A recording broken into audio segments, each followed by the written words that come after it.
Yeah.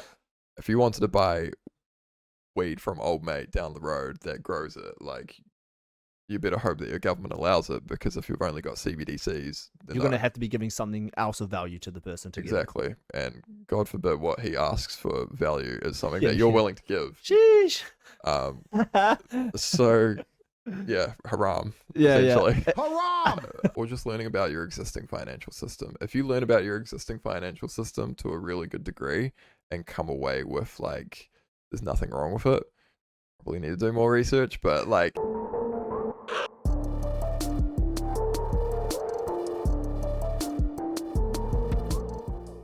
Okay, we're gone. Go, James.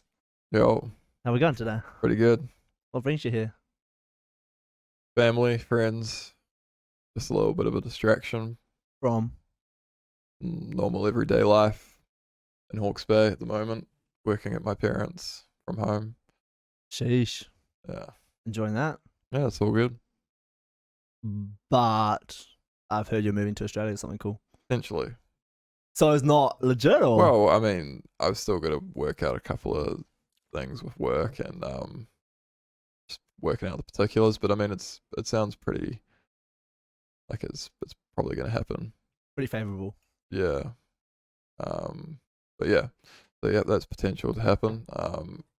Looks like it's down the pipeline unless unforeseen black swans come into the picture, but yeah. Realistically, you're gonna do it. Yeah. Yeah. We haven't even introduced you. Oh yeah. So like anyone who's watching is gonna be like, who is this guy? So your name, I've already said it, but your name, a hobby, what car do you drive? Have you ever cheated on a girl? Or a guy, I don't know, it's 2023, but yeah, you take it away. Name's James. Into the mic, remember, into the mic. And hobby currently just like finance, very interested in Bitcoin, going down multiple rabbit holes currently, so that's kind of just like, I'd say just like research right now is kind of my shtick. But I'm very early. I'm still in the process of learning to learn itself, so very humble beginnings. What car do I drive? A Subaru. What model? 2008 Impreza. Sheesh. Pretty sure it's either a 1.5 or 1.9 liter. I can't even remember. It's even I know it's a 2-liter model. 2-liter model. Yeah, The that's the better one. 1.9, isn't it? It's just beneath 2 Oh, we like liters. 1998 or something. Yeah. Yeah. And have I ever cheated on anyone? No. That's a good thing. Yeah. So one of your hobbies, obviously, crypto. Well, finance. Yeah. As a whole. Yeah. Any other things? Was it just that at the moment? Just that at the moment. Cool. So like everyone, like a lot of people, obviously, like people know about crypto investing and stuff. Give them a quick rundown about like, I would say Bitcoin, but like just like finance in general, and like some people are going to be like, this is boring, obviously, because some people just like you, but other people like moving away from the golden standard, kind of like finance, sum it up in maybe like 5 minutes, the importance of financial education. Oh, right. Is that fair? I think that's yeah. a fair thing for anyone who's just like, okay, because in school you don't get taught about anything really. You get taught to like either study or go into a trade and get a house and retire when you're 60. That's your life. That's your life basically. So explain, I guess, in 5 minutes, because you've done the research. Obviously, you don't know everything, but you know quite, I would say, more than the average person, right? Because you literally are like, if anyone doesn't know, like James basically was sending me stuff. He does all this education, and he's not like an expert insofar as he's not, let's say, rocking around in a Lamborghini, multi-millionaire. But even if you were rich, you probably wouldn't have a Lamborghini anyway. But Correct. he spends a lot of time educating himself, and I guess that will probably eventuate or manifest later on in life with your financial decisions you make now. Think of this as a time capsule, and we'll see if this was even worth listening to in 10 to 15 years. Yeah. We'll both be watching it back like, Wow, that's so cringe. or like cool, with I said this and it actually happened. Yeah. Yeah, exactly. Well, and it's good to know that like anything that I obviously have my own individual insights, but pretty much most of what I say has been said by someone that was smarter than me and could articulate it better than me before. I'm so early on like researching everything, but I mean, I can definitely share why I think it would be valuable for you to pay attention to your finances and the greater financial world. Um, so So I'll just interject. I'll interject, but quickly. So we're just gonna start with like why is finance important? Kind of good context about like moving away from the gold standard because that's probably a good thing context to go through, and then talk about I guess like investing assets, and then kind of segue into Bitcoin. Yeah, does that sound good? Yeah, sounds Yep, good. sweet. Um, well, why I think it's important to even like pay attention to your finances in the greater financial world is because we allocate a lot of our time to working, and the main reason that most people work is for money, so that they can pursue their own individual goals, whether that be like to help their family or to, you know, they maybe want to travel overseas, buy a house, all these sort of things. And your time is exchanged for value, so you want to be sure that since time is limited, you want to be making sure that you're exchanging your time for the best value you can, um, hopefully without risking everything that you've worked up to so far. Um, so most people would, if they're going to be taking a conservative approach, would just save money, which our grandparents have done, our parents have done, and that has served them pretty well, as you can see. I mean, we're currently, you know, like I mean, Caleb lives at home, I live at home. Well, currently I'll probably move out this year, but it's I've got it quite good. Yeah. Um, and our parents have paid off their houses, they're debt free, and like that has really been a result of them exchanging their time for money. Um, you know, doing big risky investments weren't something that our parents really had to do. Like when I'm talking like investments that you weren't in control of, sort of thing. Um, so that's great. Like the standard financial system has served our generations above us pretty well. Um, so you would kind of, if you had looked at that past, if you'd looked at that last like 100 years or so, from a macro perspective, like really zoomed out, you would kind of think maybe I won't really have to pay too much close attention. I could just do the same that they've done and just save my money, and I'll be able to do what they've done. I'll be able to buy a house, buy a car, look after my family, everything, all the above. But it's worth looking into how money has been successful in the past, and if it has been unsuccessful in the past and what has led to that, um, and why has it been so stable for like the time it has been, that we can look back in like the last 2 generations or so. And if you actually look a little deeper, there are points and times where it wasn't so great. You might have heard, maybe your grandparents have gone through a depression or like recessions and that sort of thing. Like you might have heard about the 2008 great financial crisis. I was 8 years old when that happened, and it didn't look like so much of a crisis to me from my perspective, because I'm just like 8 years old running around like doing whatever, like playing games, and like I don't really care. I talked to my parents about it. They weren't greatly affected either. Like it seemed to be something that was mostly prominent in the US, and like even then a lot of people came out unscathed. Um, but I mean, this is such a rabbit hole, I don't even know where to start. But like essentially, like if we look at money itself, um, what we have is a communication tool.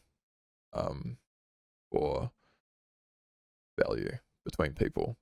So what gives that value?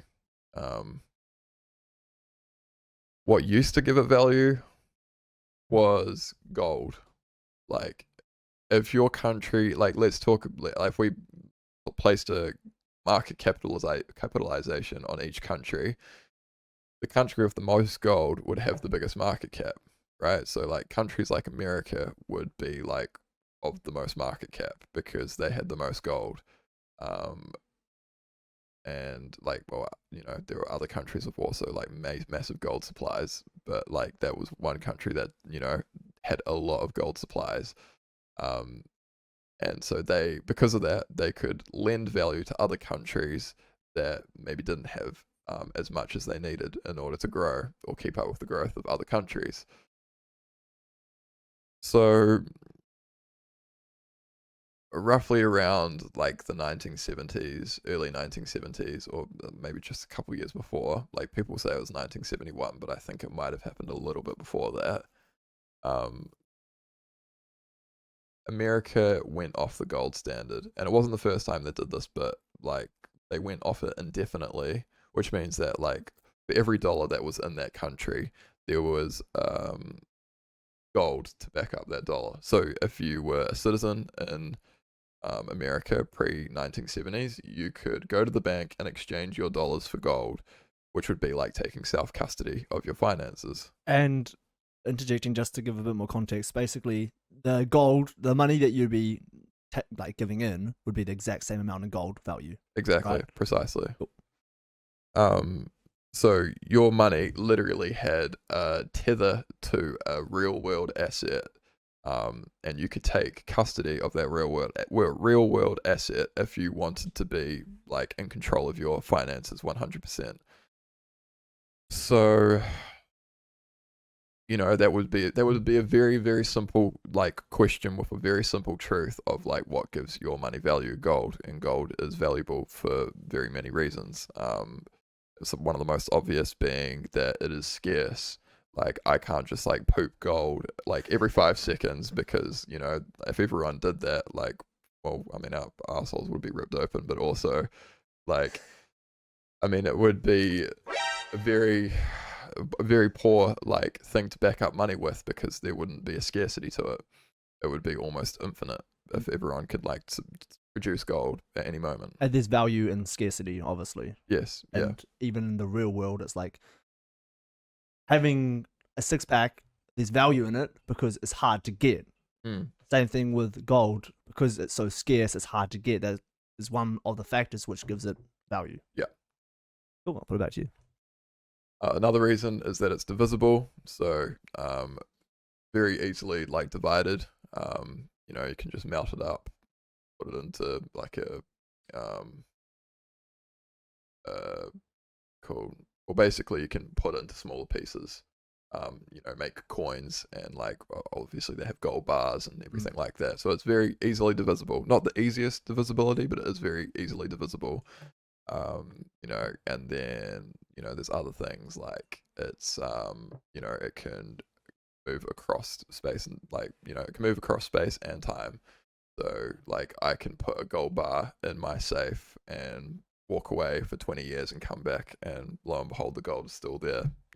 Unlike an apple, like put an apple in the safe, it's gonna rot, and that's not gonna be something that's gonna move well across time. Like that's a very poor store of value across time. And space, like I can travel with this gold bar like somewhere else, like I can keep it on me, travel to, like I'm going to go back to Hawke's Bay tonight, so I can, if I had a gold bar, I could take that with me. And that's a lot of value in a small amount compared to like the car itself. Like I could almost carry more gold's worth in the car or I could definitely carry more gold's worth in my car than the car itself, which is awesome because gold is smaller than the car. You could have put more like value in your wallet with gold than the whole value of your car. Piece of cake. Yes. Like think about a gold coin. Isn't that like, well, an ounce is like $1,700 or something exactly like that. So if you had like 3 ounces, let's say, that would be worth more than your car, and that would Yeah. easily fit in your wallet. I do have a Subaru 2008 Impreza 2-liter, so I'd have to do the math, but yeah, exactly. But like, let's just say, like 1,600 USD, convert that to NZD. Let's just say, keep it easy, $2,000.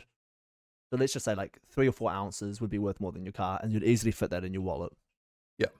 That would be like maybe what, like 4 gold coin things. Yeah. Yeah.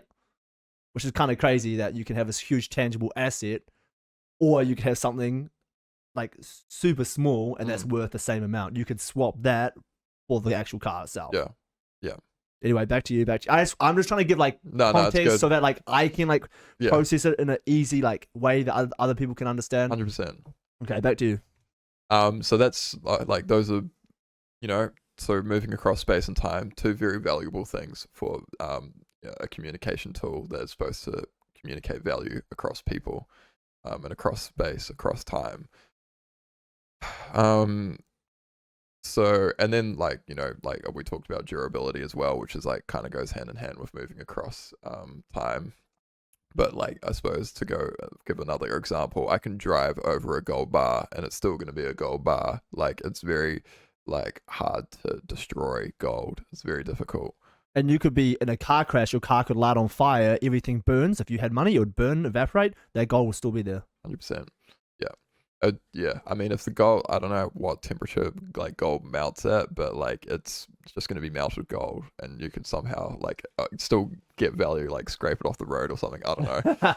Like, there's still gonna be value there relative to the car, which is like nothing now. So those are all like great things. And so for someone like, if you like to tie this to why that is a good thing to have, like in terms of value, let's say you got the word that this bank was about to be burnt to a crisp down to the ground. The hard assets are still going to be there. Like, if cash burns, like there's still a 1-to-1 asset back to it, which is, gold. And if you thought a bank was going to be robbed, like what you could do is you could take custody of your gold beforehand if you were scared of that, and you would still have your value, like that, you wouldn't have to be worried about, your cash. Obviously, there's probably legal things that would be put in place, but at the end of the day, if there's no gold, you don't have value. So, you are literally at risk as much as your bank is at risk back in those days.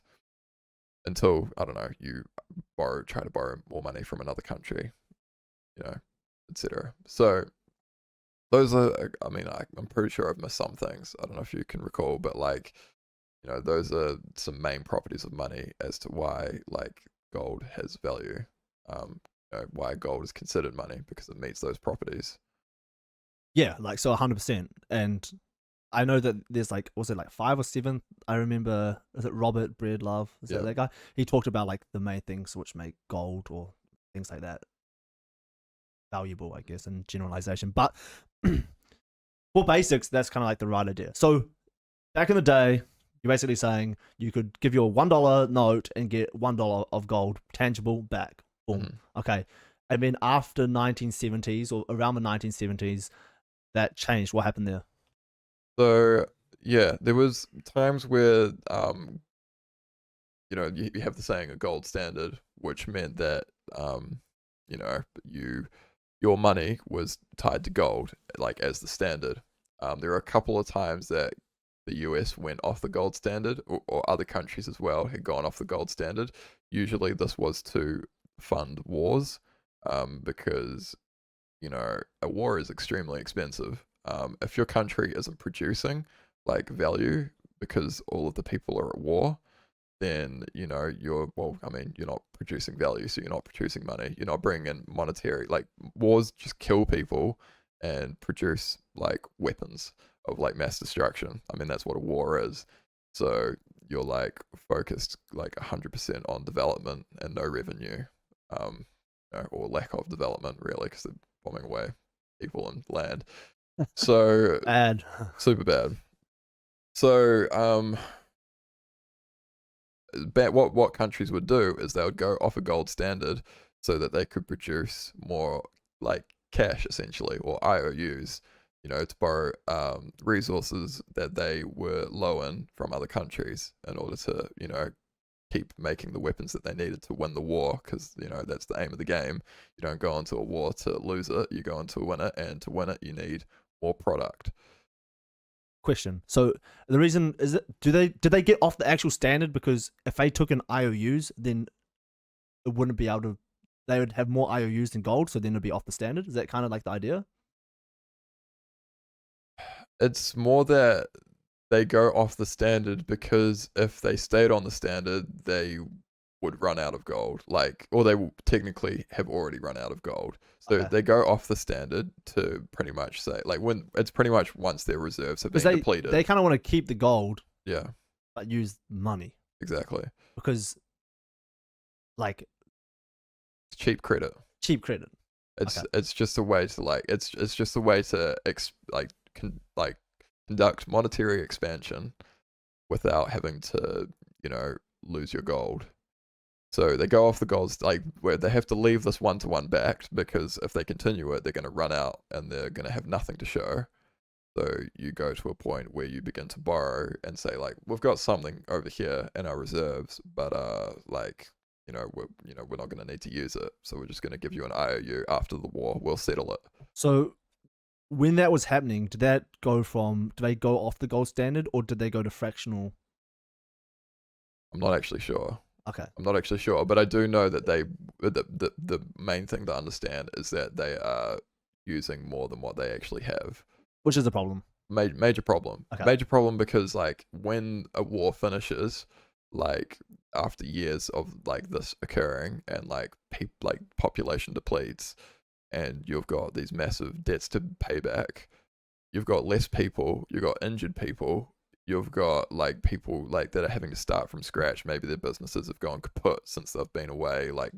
It's just a very slow way to get an economy running off the ground. And not even to say that your dollar is worth less because your country has to even get back home to finish this war.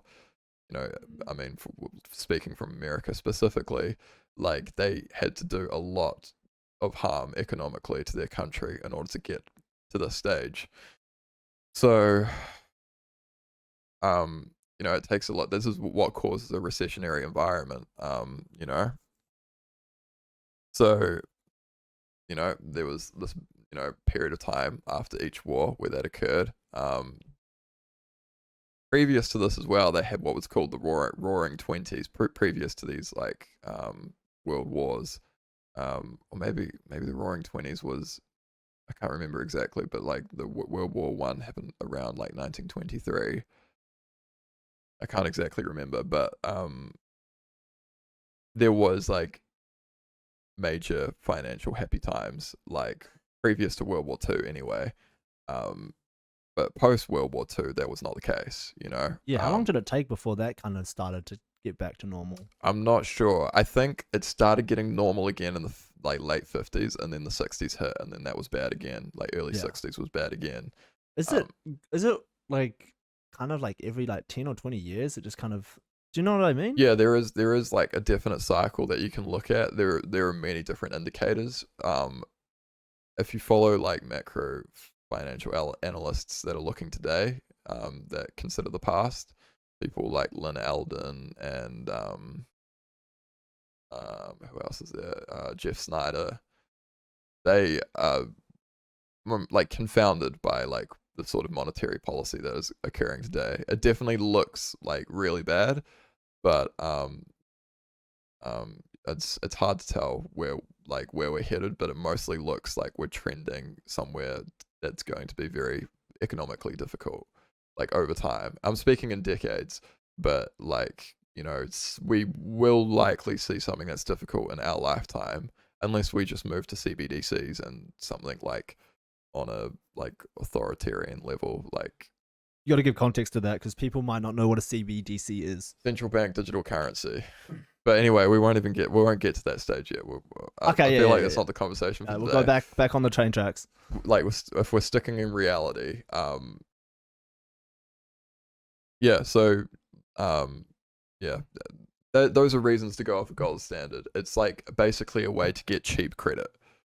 So early 1970s, there was no World War to fund, but there was good reason from a presidential perspective, like in the United States, to go off the gold standard.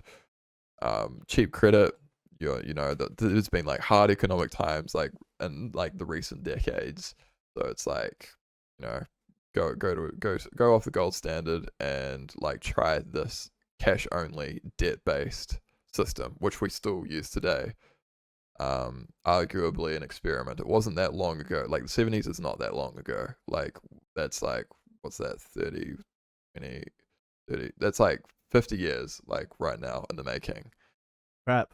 So like that's like a system that's only existed for that amount of time, which is really not that long considering, like how long it took to, I don't know when like gold bank systems began, but like, the US only started really developing to that point like late 1800s, where, or mid 1800s. So we gold, they're taking off a gold standard sometimes. 1970s, they take it off permanently. From there, what happens?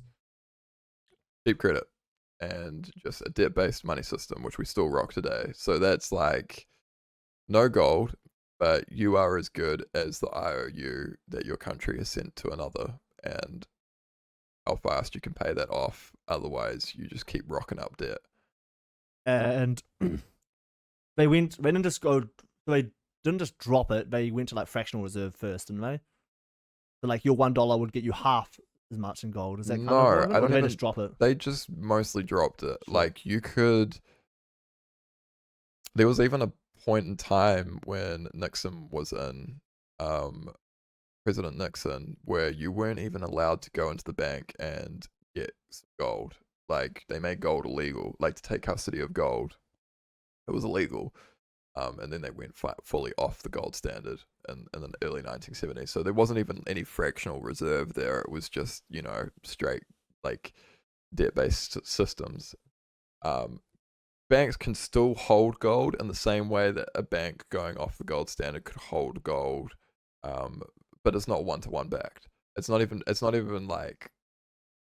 fractional reserve really, because it's kind of like saying, I've got, like, say, I don't even know. It's like on an individual level, it's like saying that I've got gold in my backyard, but my house is like majorly indebted, and like telling the bank like, look, I've got some gold here though, like take an IOU. Yeah. But it's not like taking a portion of that or like anything like that. They still want to be paid back at the end of the day. And so the impact of that, yeah, now on like currently, like where we are at the moment, what's the problem of going away from the gold standard? Well, the US is 31 trillion US dollars in debt, which is a massive number. That's like 999 billion is 1 trillion. The richest people on earth, like, I'm pretty sure they don't even reach like 100 billion. Like Elon Musk was like the richest person in the world and he had like 78 billion or something like that. And now he has way less than that. And he bought Twitter. Yeah, and then he bought Twitter. Yeah, exactly. Which was like, anyway. Like, good. I mean, good on them. No, straight up. Quick interjection. Do you like Twitter more now?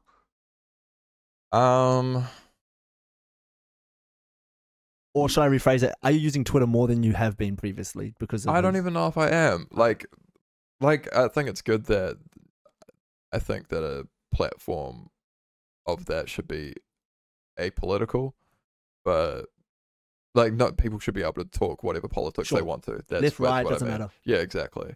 So from that perspective, I think that's good. I just that's it's been advertised as a freedom of speech, like protocol. I mean, that's the problem that I have with Twitter. It's a product, not a protocol. So at the end of the day, a product can be taken by people. Like it can be like the internet itself is a protocol. I can make www.james.com and put whatever I want on it, and no one can stop me. Like, Yeah. unless you came to my doorstep and put a gun to my head because you're like, I know you're running www.james.com. Yeah. Like, so, like, the problem with Twitter is that at any moment, like, it doesn't matter who's running it, someone can come down and say, like, you're gonna stop running twitter.com because we said so. Like, it's a financial service. Like, it's whereas like the internet itself, like I can just keep remaking James like .com in like a different fashion. Like I can just keep like remaking it. Yeah. But like Twitter, there is only going to be one Twitter that's going to get to this level. If you run like a protocol that's on adjacent to the internet, like in the same way that email is, like that's a protocol.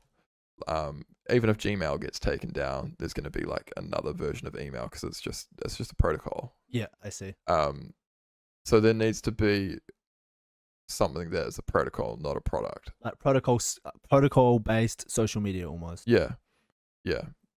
Not like, and there is the version of that like I'm in like a beta for at the moment, but I don't know if it's hard to tell if that would be something that millions of people would onboard to, because that's really hard to do. Like you can't just like tell people like, yo, Twitter 2 just dropped. Yeah. Like we've seen that happen with all these social media platforms recently. Yeah, for sure. And it usually, most of them die out. Like what are the main 5? Facebook, YouTube, Twitter, Instagram. Definitely Instagram and Snapchat. Yeah. It's not really social media, but it's more communications. Yeah. But kind of social media in some aspects. Yeah. Yeah. And OnlyFans maybe. Yeah. I never used it, but. Right. So, yeah, I mean, that's at risk of being taken down. But like as it sits right now, it's fine, but like it's not about right now. It's like you got to like think about potential failures and everything like that. But I think it serves its purpose. It's really just like, I used to think Reddit was the front page of the internet. That's how they advertise themselves. But it really feels like Twitter is the front page of the internet as it exists currently. Yeah. Like the way that people use it and everything like that. Like usually I'll find out about things first through Twitter.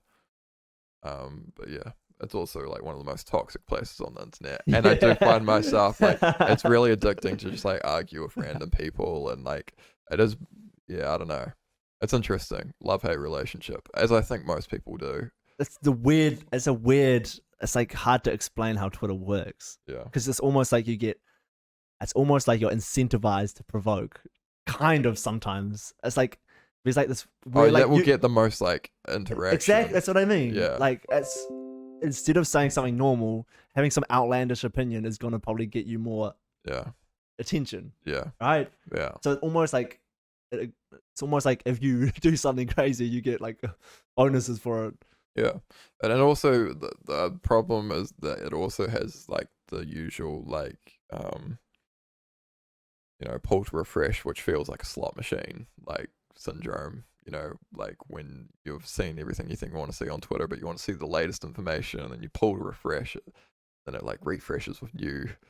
Do you think that's like a bit old? No. It just feels like a slot machine. Like it feels like gambling. Like, what am I going to get now? Like the content, you don't know what the content is, eh? Yeah. Whereas like I feel there are things that are less like have less like addictive features to it than that. But I didn't think about that, but you're right. Yeah. It's the same with YouTube. You go through your YouTube and then it's like slot machine, give me something good. Yeah, like you're like, and sometimes come on, get the algo to sort you out. Sometimes it will give you a new video that you didn't see before that you were like, where was this? Oh man, I gotta watch it now. Like, 1000. Yeah, but and that's a whole rabbit hole within itself. Like, okay, we'll go back to the gold thing. So how it's affecting us now? Obviously, we got off the gold standard, and the debt that's in America, huge. How much? 30-something trillion? 31 trillion US dollars. And the richest person only has what, like 80 bill that we know about, kind of publicly. I think it's 80 bill. Like, let me just double check what's net worth now. Richest but person. Like, when you think about you're gonna go on Forbes or? I'm just gonna Google it. Okay. 100. There we go. 140 billion. And who's that? Some guy in China? Elon Musk. Oh, it is. Oh, it is Wait, Elon it says Musk. Elon Musk net worth is 13,690 billion US dollars, and then it says 140. Oh, there you go. Like Jeff Bezos, 100 billion. Okay. Bill Gates, 102. So 100 billion, and that's $100 billion, and the debt of the country is 30 trillion. yeah, 31 trillion and rising. And then that's not even the worst part. Like there are other things that we could get into, like US unfunded liabilities, which I think like the US unfunded liabilities is at like 171 trillion. We're not going to get into that because Yeah. even I'm not going to be able to understand that. Yeah. But Things are munted though. Like it's bad. That's the thing you got to take away. Like personal savings in the US is like at a extremely low. What do you mean by that? Like people holding cash in their bank account? Yeah, like how many people like have I mean like yeah, exactly that. Like on an individual basis, like how many like people holding cash in their bank account, personal savings, like for a rainy day or an accident or Sure. debt payments, it's at an all-time low. Not an all-time, but at a very, very low. That's obviously quite a big problem. Massive problem, especially like when we're in real big bad times like this. And I'm going to say it, it's what Andrew Tate says, but it's going to be have-nots and have-yachts. It's like the like middle class is just going to get like separated. And it's going to be people super wealthy or like very poor. Yeah. And Yeah. like if you think recently with like the whole last 2 or 3 years, that's been a huge wealth shift as well. Yeah. Where all the people that aren't too wealthy completely getting shafted, and the people that are rich are just were buying up all these assets. All the poor people were getting all this free money and just wasting it. All these wealthier people were actually investing in assets. Yeah. That's the thing. Now, like what I've got told, and for my education, is when something like that happens, the poor people obviously blow it on, Apple AirPods or like all the stuff that you don't really need. Big treats, because it's like free money. Where like wealthy people, like the government printing all this money, are buying assets with this money that they're printing, and other people are buying worthless stuff which can get replaced. Yeah. And the problem with that is they're buying all these assets, all this like let's say property or like all of that type of stuff. They're accumulating lots of value where all the poor people aren't getting any value at all. I mean, it's just making this huge, like, bigger separation. Yeah. Right? 100%. And so there are big quantifiable reasons why life is getting tougher since we've moved to this sort of standard. This gives more monetary control for people with the access to that sort of control, which is like the Federal Reserve and like banks and everything to that degree. Another point to make is that if I steal some of your water. Yeah. No, like I got some on the floor from your bottle. Oh right, I've drunk out of it though. What's that? I've drunk out of it though. Yeah, but like you don't. Yeah, go for it. You're clean, eh? Yes. Okay, yeah, I gotta check. You gotta check. Hey, keep talking. Yeah. So I don't know. So yeah. So there are quantifiable reasons why this gets harder, like when there is no one-to-one backing of things, which is effectively like a reality tether. It's like I can't. There's a good reason why I can like jump up and down off the ground like I can, like and I don't just jump and go flying off into space.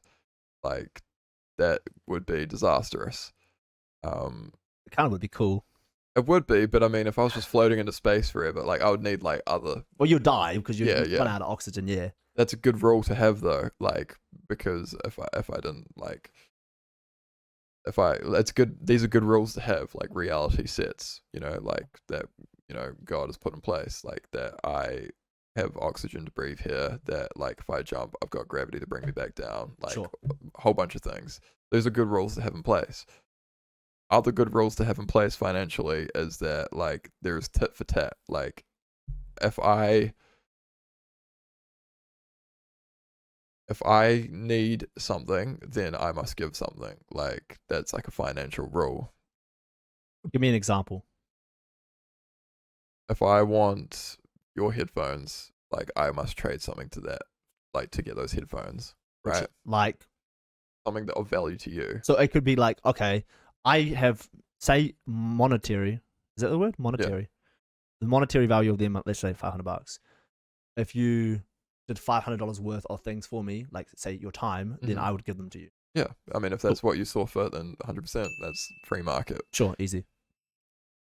So when we look at what our financial system does today, if like say New Zealand, if New Zealand is getting low on money, like from a top down level, like let's say government and like councils, etc., if they are low on money and they need projects to do, they can tax, right? Because like taxing is how we get things that everyone needs. You know, that's the sales pitch essentially. So you know they will GST, like goods and services, like there's a little bit of extra that is just included into the price that we pay, and that's just kind of like, you know, a rule of life, I guess, that we all just do that so we can pay for roads, etc. Well, that's GST, but then you've got you got to pay a registration, and then with diesel trucks you have to pay road user charges, and then you have to do your WAFs and all of that GST stuff. on fuel, like literally everything we everything buy. Everything's like taxed, like everything's taxed and taxed and taxed. Like you buy fuel, it's getting like, obviously if you buy fuel, it's taxed, but like then there's always other taxes on top of fuel, and that's all good and well if that was like, I mean, that's frustrating enough as it is, like, because then you get to the point of like arguing like, are these taxes being used the best of like society's ability? There are like, obviously there are people that need to go on things like a benefit because they might get sick. Like, you know, I would say like that's a good use of someone's tax money, but like, using and exploiting are different things. Yeah, different things, 100% different things. You know, like if I was to like break both my legs, I couldn't get a work from home job, and like there were only like physical labor jobs available, and I'd been paying tax for like 20 years. Like, you know, that's a very generous example of like, you know, that is like maybe non-generous example of someone that deserves to, you know, they've paid tax and that's like now they get something back in return. Sure. Makes sense. There are some people that will never ever need to use a benefit or anything like that. So they're basically, their taxes are used for other people, you know, which is just, I guess that's kind of like an insurance policy. I mean, it's better than insurance if you don't use your insurance, because at least it goes to something. I mean, if you can even think selflessly like that. Yeah. Which, you know, I don't blame if some people don't. Because, yeah, but know, pessimistic, eh? Yeah. Your taxes are hopefully being used for projects locally that, you know, like actually make sense. So, you know, like roading, like making roading better. The last thing you want is something that you don't even agree with, like, you know, maybe reducing the roads, maybe adding bus lanes to, you know. Oh, goodness me, you're getting personal right now. But yeah, I mean, like, so, can we give context to it? Nah. Like, I'll put context. Okay, I don't know, give me 10 seconds. Basically, where we live, there's been construction for the last 2 or 3 years. Like, literally 2 or 3 years of construction to make a road, like, I don't know, 1 meter or 2 meters bigger for some bicycle lanes, and it's ruined our city. Traffic's been crazy. You don't even want to go down this road. It spent millions of dollars, and it was the most pointless, low IQ thing anyone could do. I genuinely don't know how someone could be getting paid to do something so silly. That's the more concerning, another concerning thing because like, where's our money going? It's like to some guy who's like, we need to put a bicycle lane in. What? And like on a countrywide level, we spent tens of millions of dollars on a flag change that didn't even change in the end. Like that tens of millions of dollars could have changed like people's multiple lives. families' lives. Like you could have bought a couple of houses for like some families, like. But instead, we could have like how much, $10-20 million back then. A house, $500,000. You could have done like rent to own or something like that, you know. And there were so many things. There were so much more things you could have done, which could have benefited a lot of people. Instead, we just also make the money back as well. So it's kind of recycling. But Yeah. We just put a big fat clown emoji on New Zealand, like Low-key. for a couple seconds back there. Yeah. But so But that's then at the same time, it's like it's almost like that was silly. But then maybe back then, how everything else was run, it wasn't as bad as it was now. yeah, Do you know what I mean? Yeah, Like, yeah. It might have been that's silly looking back, but then efficient, like looking at like all these other like KPIs, they might have been doing better. Mm. So it's like, oh, who cares about $20 million? But then maybe now that wouldn't happen. But the KPIs are so terrible, it's basically not happening as explicitly, but it's happening in the background. If you calculated how much you would tax on an individual level, and then you like times that by the population of New Zealand, like we're at 8 million, I think, or something. No, that's 8 billion for the world. We're at like 6 million or so. Like, Wouldn't be surprised. I'll jump on the Goog. I'll jump on the Googly. we don't have to do the math, but you don't have to be a genius to figure out that even if you're paying $10 of tax, that each individual in New Zealand is paying $10 of tax, and then times that by the population of New Zealand, that they are getting way more money than we are actually getting production of value in New Zealand. So that's its own thing. Like, we can complain, we can debate about that all day. So they 5 million people, right? Yeah. And say the average wage is 50,000 and you're getting taxed at like, I don't know, 15%? Yeah. So that would be like $150 times 5 million. Yeah. So that's 750 million? That's 750 mil? That looks like 750. Oh, give me a second. 150 times 5 million, 750 million. Yeah. Yeah. So that's $750 million just of tax. Yeah. And then you got to think about, like, if you own a car, you pay for a rego, you pay for all this stuff. If you own a diesel truck, you got to pay for all this other stuff. Groceries, every single amount of groceries. Everything's taxed again as well. So you earn this money, you pay tax, and with this money that you've left, you're going to buy something which is also going to get taxed. Further tax. So you're basically just getting like... But these aren't invisible unless you're not paying attention to it. For most of my life, I haven't paid attention to it. Like, but these are like, meaning like GST. I haven't paid attention to it. Like, it doesn't really say. Until you go into a shop and it's like, this is how much it costs plus just. Yeah. And then you're like, what? Oh, wait, everything on the... This was cheap. Oh. Yeah, or you look at your receipt, and then it's like the total amount, and then you look at it and it breaks it down how much you've actually paid in just. Yeah. GST, just it's goods services tax. If you're not in New Zealand, I don't know if they have in other countries, but I'm pretty sure they have to work out their own tax. Or definitely for employment, I think they have to work out their own tax. Or yeah, I don't know how it works. I don't know. You just get an accountant, so you don't have to care about it. Yeah. But yeah, so like those forms of taxes, they're like very like visible, arguably. Then you have inflation. So inflation is like a whole nother deal. Like, a lot of people don't understand the inflation thing. I mean, it is relatively complex as well. But like, if you simplify it, it makes sense. Yeah. Because a lot of people like like with the US and the inflation rate there, people think that's complete bollocks. You know what I mean? It's like, oh, inflation's at like, I don't know, 7 or 8%. And a lot of like people are like, no, it's way higher than that. Yeah. Like, it's like, okay, cool, you can say that, but like the things that I normally buy are up like 10 or 20%. As you know what I mean? Yeah. In a practical day-to-day life, how is it actually affecting you rather than what's on paper? Like, oh, it's 7 or 8%. Yeah. But if you did the math on an individual level, most people find out that it's like way worse than what. Even now, like in NZ, like we can see like grocery shopping, gas, all of that stuff used to cost me $75-$80 to fill out my car.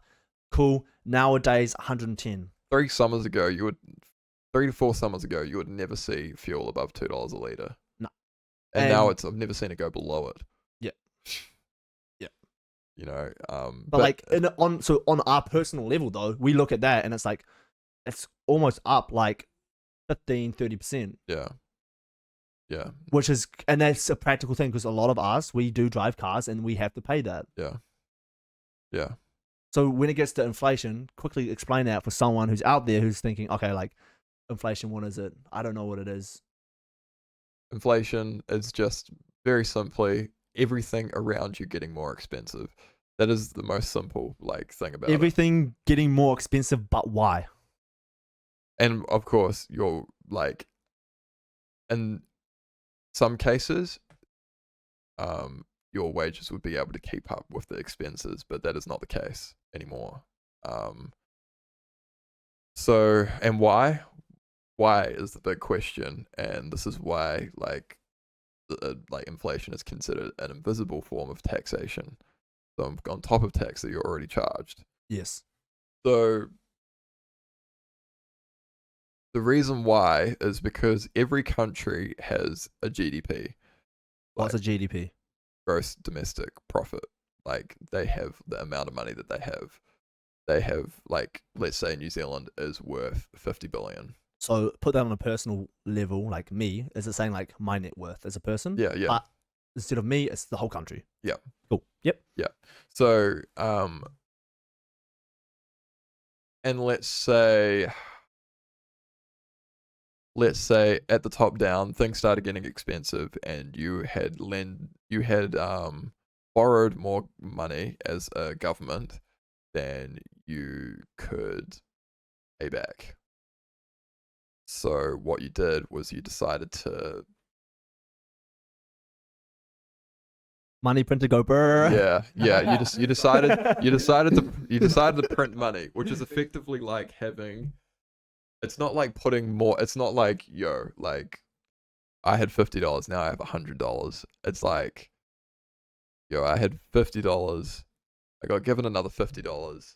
Not $100 though. It's like the GDP remained the same, but the GDP was put into more slices. It's like having, let's say one country is one pizza, Mm.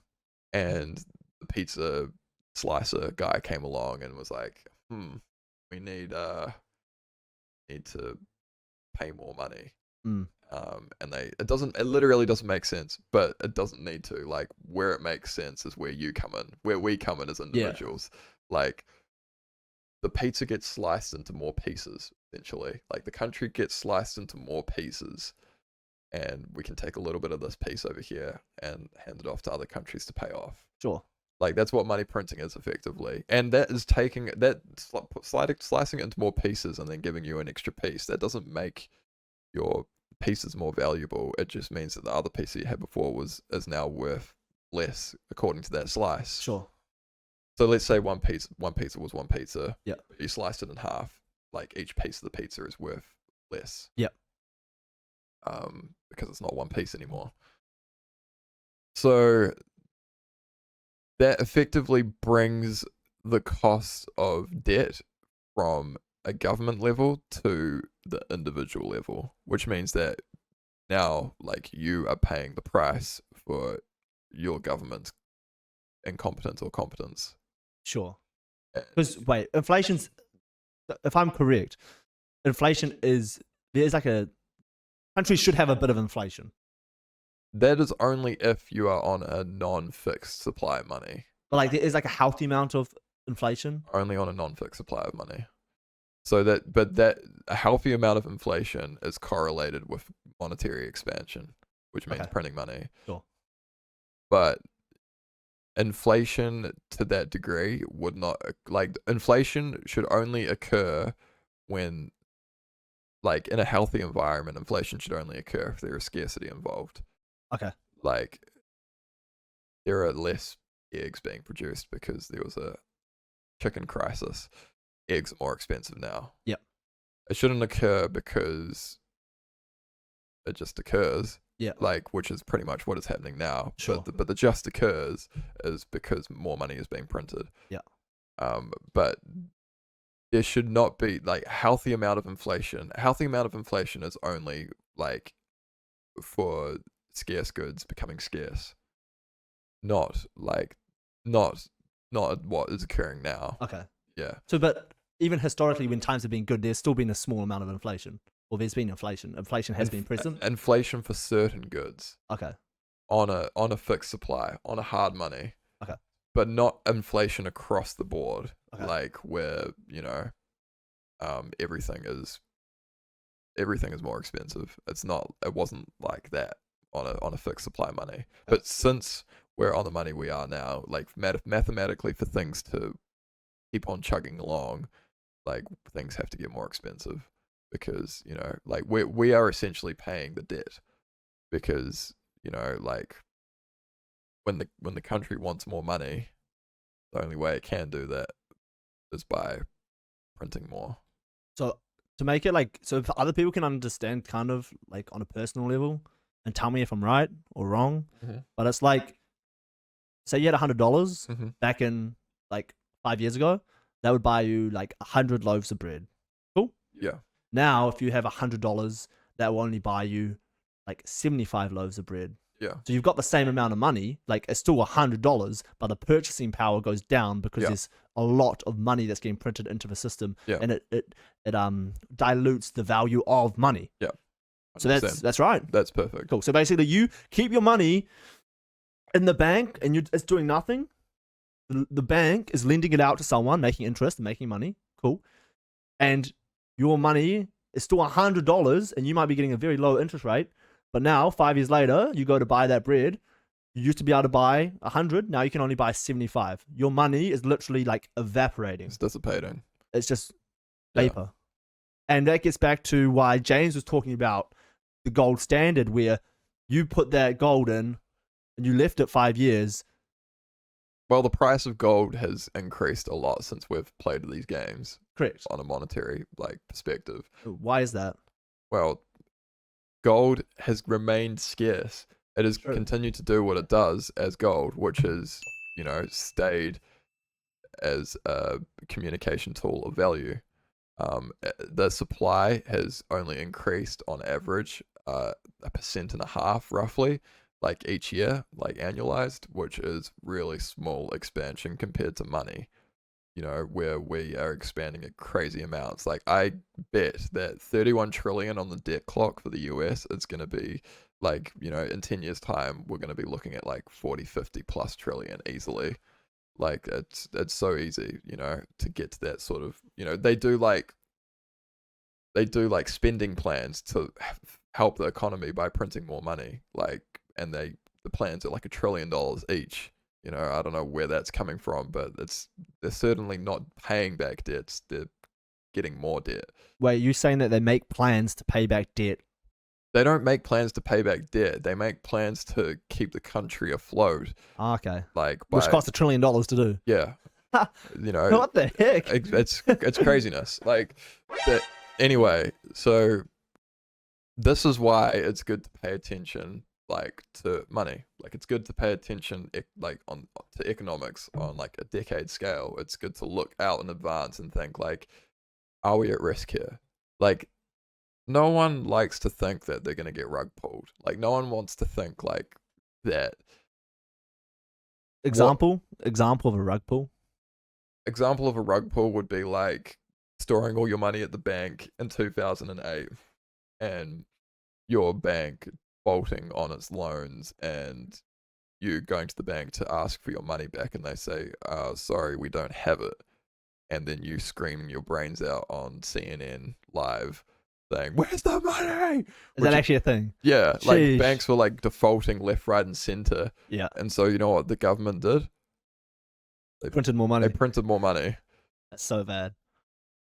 Damn. Why did they default in the first place? Because cheap credit that was bad investments wrapped up in other bad investments and just greedy people that, cheap credit leads to expensive problems.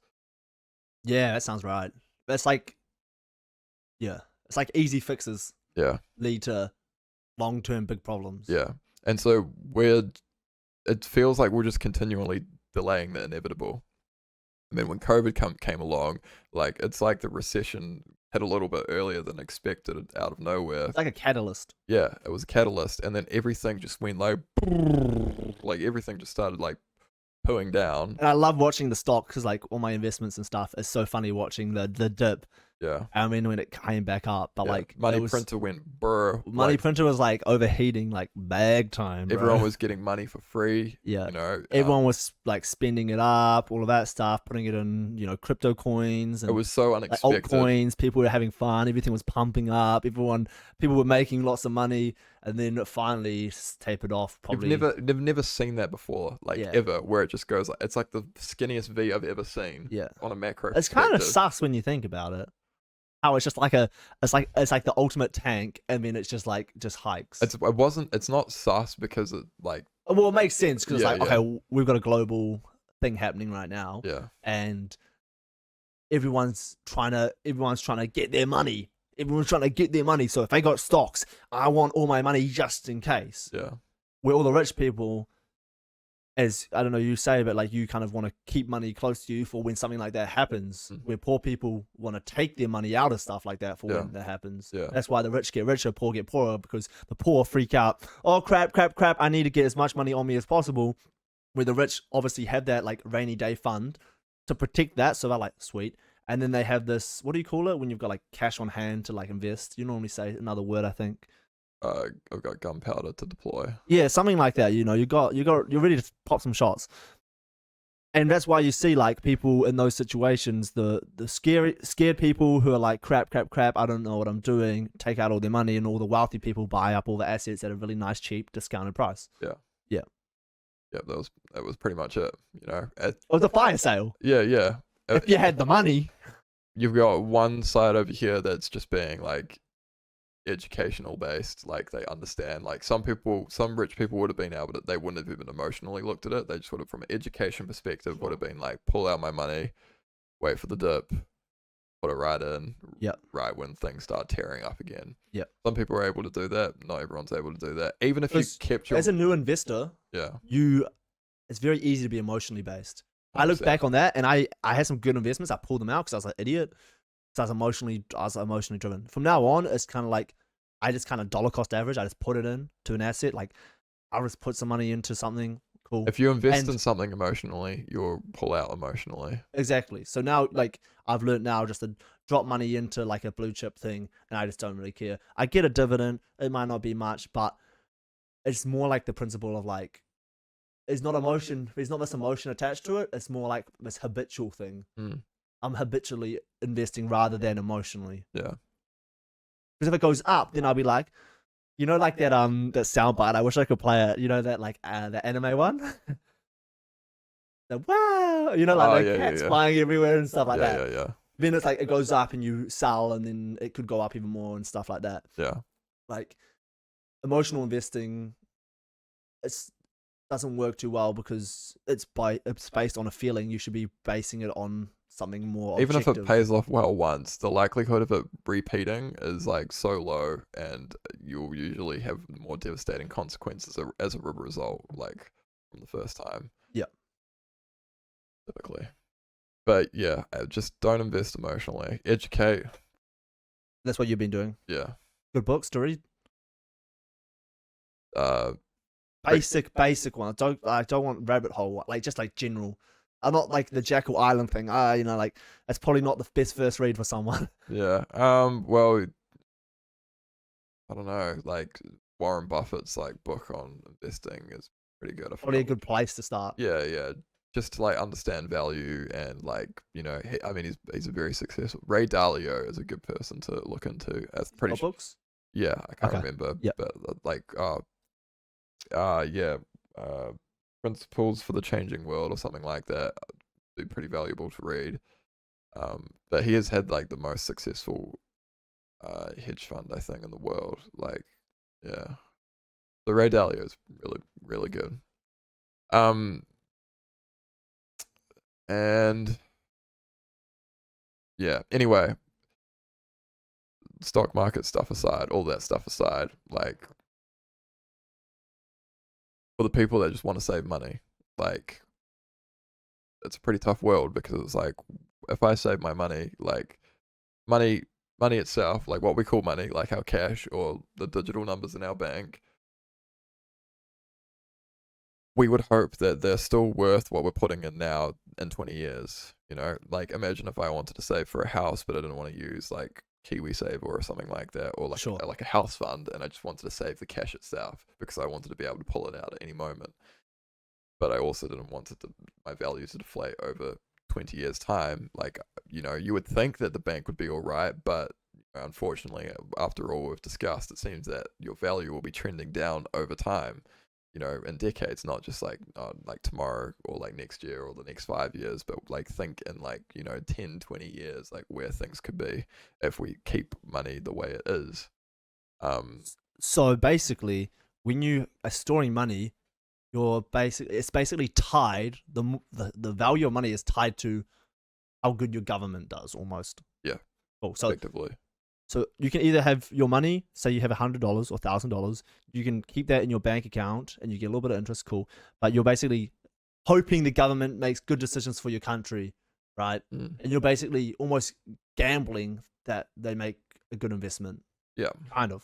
Yeah. No, that is pretty much what it is. And if you say you have it tied to like an actual stock, like say, what's the S&P 500, right? Or something along those lines, you've got it tied to the top 10 companies, 500. top 500 companies in the US, right? Yeah. So if you look historically, like on your, at least with this here, say it historically goes up, I don't know, however much percent, it will probably be outdoing what your country would be doing with your money. Yeah. So like the idea of if you have money, you need it tied to an asset. Yeah. That's actually making you passive, well, ideally passive income. Yeah. But getting paid to sleep is pretty cool. But some people don't want to, like, my point is some people don't want to risk, like, like, the risk in that is that instead of tied to your government, you're banking on the top 500 companies in the US, which seems like a pretty good thing to bank on. Like, we could do gold as well. Yeah, like that's the thing. Like, gold is like organic money essentially. Like, it's just money that exists like out of the earth. It meets all the properties of money. It's like, in an ideal world, like, we never would have left the gold standard. We probably wouldn't have had half the problems that we have today. Time would have been more focused on, which way to make gold easier for people to transport, like, more safely. Like, there could have been services that people could have put trust in and everything like that. But anyway, we're not in that world. Like, we're not there, unfortunately. Like, there would have been problems for gold, of course, but probably not where we're at today. Like, Anyway, the point is, what can you do as an individual, like, to save money across time? Like, I guess that's the question. I guess that's because like what we're trying to get. Yeah. Like, you could buy gold. That has proven historically to be one of the best things to store value across space and time, as we talked about earlier. And I've heard that like rich people use gold to maintain their wealth. Yeah. Like to hold it, not to like not to get rich. To get rich, you don't buy gold. Yeah. You like buy gold to like maintain your wealth, more or less. Yeah. Cool. And and you shouldn't have to.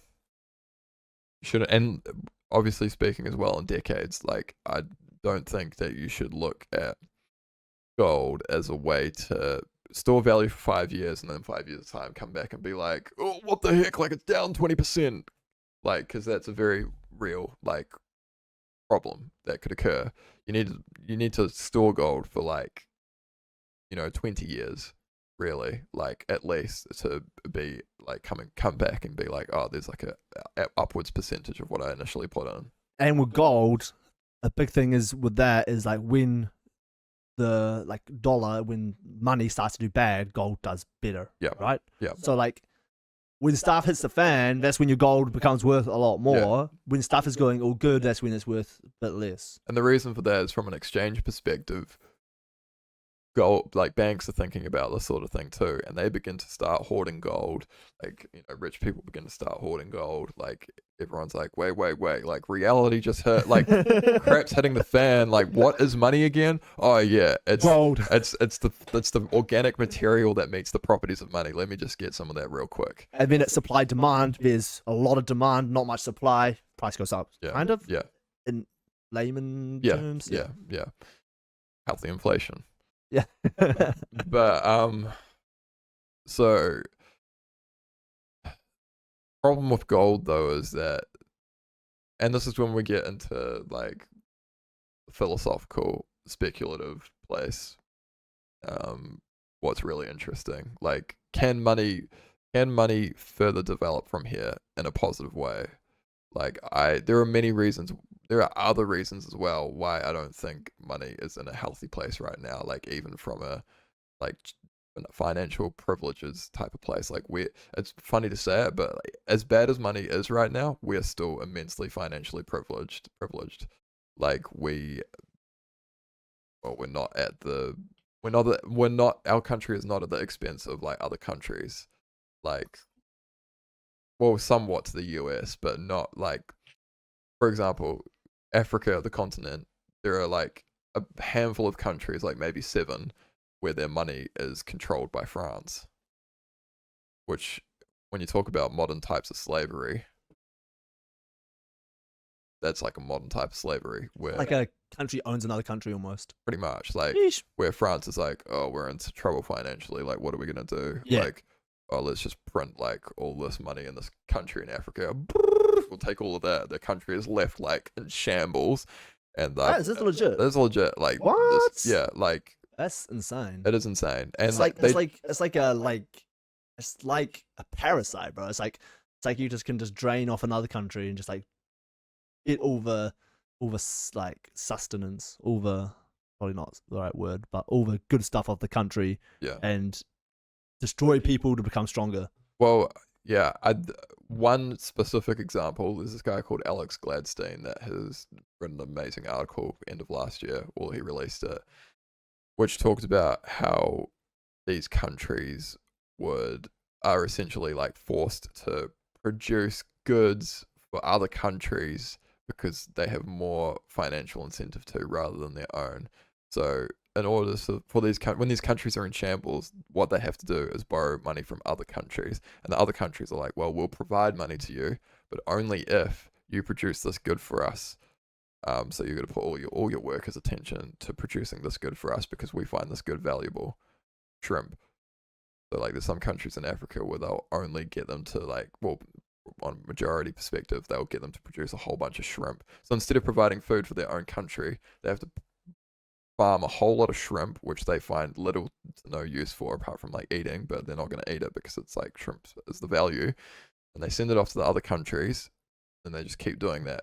They keep doing that, which is providing no actual like value for their own country. And they're not the value there is going to be very minimal compared to overseas. Yeah, exactly. Like shrimp aren't like, because they have an abundance of shrimp in that country, it's not as valuable, and it's, as well as like these people that are dedicating their livelihoods to getting shrimp, they're not getting like things that are actually valuable to their own country, like education. They're not helping build their own country. They're literally building up someone else's country. Literally modern day slavery. Because would you almost think it's kind of like the same thing as like you working in a job? People at the bottom are making the person at the top rich, but that's more on like a local scale. But this is more on like a global scale, country scale. Yeah, where it's kind of like very smart, but like kind of it's very leechy. It's extremely like it's like looking at a country that you can take it. It's like morally corrupt essentially, because it's like, yes, like this might be putting this country in a loop of poverty, but it's helping them out at the moment, maybe, and it's helping us out. Like yes, like that's who it's really helping out is France, of course. So like that sort of system is really only possible on fiat, like where you can like IOU all over the place and just like, you know, extort a country to like do what is going to be valuable for you, you know, because at the end, the country that actually wins there is France. Like Africa doesn't win. Like well, not Africa as a whole, but the certain continent, the certain countries within Africa that have to do these sort of things for France. You know, so. And like those countries aren't going to like be able to get gold into them and everything like that. So anyway, that's a whole nother rabbit hole. But basically, you are financially privileged, whether you believe it or not. And even though we all are, I know that for sure. Yeah. Like, I'm not gonna deny that for a second. While I've got all my nice cologne there and all this nice stuff, like I have it very good. But a lot of people, we do have it very good, and even like the worst of us in our country still have it pretty good compared to someone in another country, right? They have more opportunities, whether they realize it or not. If a homeless person wanted to, let's say, they could There's so many jobs out there at the moment. You can just get a job. It would be a mental and physical challenge at first to become non-homeless. Yes. But there would be like there's this opportunity there where you can. There's people wanting to find workers at the moment. Yeah. It's not like we are completely in a job crisis where it's like you really have to be the most competent person there, and that's when it would be very challenging. But now it's literally like we're trying to like getting people in from overseas to do work because people don't want to work here. Yeah. Which is like, even though the least privileged of us in comparison, I guess this is life though, compared to another country, are quite privileged. But like I look at myself and I'm very blessed, and so are you, more or less, that we can do this, whatever. But getting back to, we were talking about inflation. Yeah. Where were we going? Okay. Where's this end point? Where's this like my climax? My point is that you can't just ignore the evolution of money. Like you can't just be like, well, I'm happy with what we've got and what we've got is working, because it's actually like it's morally corrupt on many levels. Money as a whole. Yeah. Sure. Right now, it is putting others in a better position than others. Like it's putting like some people on a it's pretty much extorting wealth from some people to a small amount of people. Like that is what money is doing currently on many different levels, and in some cases worse than others. I feel like that's why back in like, let's say like 40 years ago, 30 years ago, it was a lot easier to get a house and do all of this stuff, because I feel like the wealth wasn't as skewed. I feel like there wasn't as much like rich people and poor people. I feel like there's a bigger middle class back then. Yeah. Where now it's like pushed together. Yeah. And it's like it's either you're lower or you're upper. Yeah. And it's like, yeah. It's much harder to find a distinguish, like, I mean, there are nuances, but like it's way easier to like split it right down the middle and say that these are like people that find it way better off and people that are finding it hard. Yeah. And like with all this interest rates and stuff at the moment, where it's like context, summing up in like 30 seconds, but interest rates basically were super low, whatever. People were buying houses which, let's say, are worth $800,000. There's this huge price hike with all this stuff in the last 3 years. Prices, your house is worth $800,000. Now it's worth $1 million or 1.2. People were paying $1 million or 1.2, and now the housing market's gone back down. Interest rates have gone up, and now they're literally paying this high interest rate, which used to be like 2 or 3%. Now it's at 7%, and they're paying it on $1 million, let's say, and the house is only worth $800,000. What do you think after looking at the 2008 global financial crisis and watching that nice movie? What was it again? Big Short. Big Short. Good movie to watch, just for anyone. 100%. You might have to watch it like 2 or 3 times. I still need to watch. But the whole idea of people buying all the stuff and then the interest rates going up and they're screwed. Yeah. That's a lot of people have had that problem now where we live, because they bought this expensive house which is only worth not that much, and now they have to pay this interest rate on this expensive house which is actually only worth a little bit. Well, it's still worth a lot, but like you're paying an extra 200-300 grand of interest. No, you're paying an extra 230. Caleb, bring it back together. You're paying more money than you probably should have, and you're kind of screwed. And you'll be soon left with an empty house that you can't be in if you can't pay back your debt. Like there will just be houses that, in a 2008 type scenario, there will soon be houses that they're owned by the banks at the end of the day. What do you think is going to happen in New Zealand?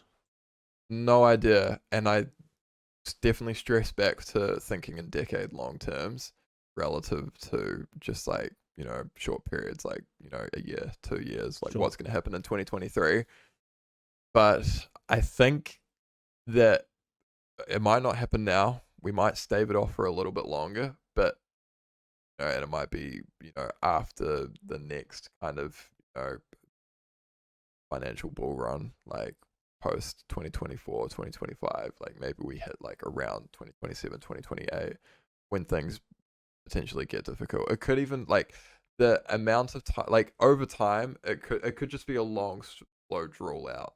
Like it could just be decades of like just a slow decline. But even looking now, we can see that the interest rates have gone up to like 7 or 8%, Yeah, and the housing market's dropped off. yeah.